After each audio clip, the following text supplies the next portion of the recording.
এদিকে রায়ে সাময়িক বদলের আবেদন সুপ্রিম কোর্টের দ্বারস্থ মধ্যশিক্ষা পর্ষদ। নতুন নিয়োগ না হওয়া পর্যন্ত কাজ চালাতে অনুমতি চাওয়া হচ্ছে। 26,000 চাকরিহারাকে অনুমতি দেওয়া হোক, কাজ চালিয়ে যাওয়ার অনুমতি দেওয়া হোক, এমনই আবেদন জানিয়ে শীর্ষ আদালতের দ্বারস্থ মধ্যশিক্ষা পর্ষদ।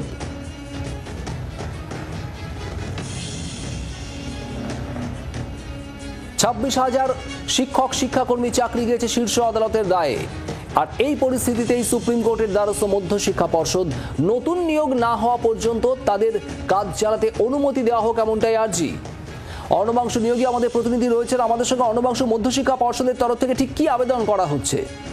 শুভদীপ, মধ্যশিক্ষা পর্ষদ তারা চেয়েছে যে 17,000 শিক্ষক যারা সম্পূর্ণভাবে অসচ্ছল বলা হচ্ছে না, এই সমস্ত শিক্ষকদের এই অর্থবর্ষ বা এই শিক্ষাবর্ষ পর্যন্ত কাজ করতে দেওয়া হোক এই একাডেমিক ইয়ার। এই মর্মে তারা আবেদন করেছেন। আবেদনের মূল বিষয় হচ্ছে এইটাই যে রাজ্যে যে এত সংখ্যক টিচার চলে গেলে রাজ্যের শিক্ষা ব্যবস্থা ভেঙে পড়বে, স্কুলগুলো ভেঙে পড়বে।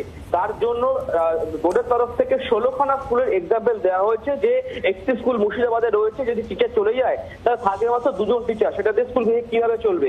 এই সমস্ত দৃষ্টান্ত তুলে ধরে তারা মামলা করেছেন সুপ্রিম কোর্টে। বাংলার আওয়াজ, বাঙালির আবেগ, জি 24 ঘন্টা।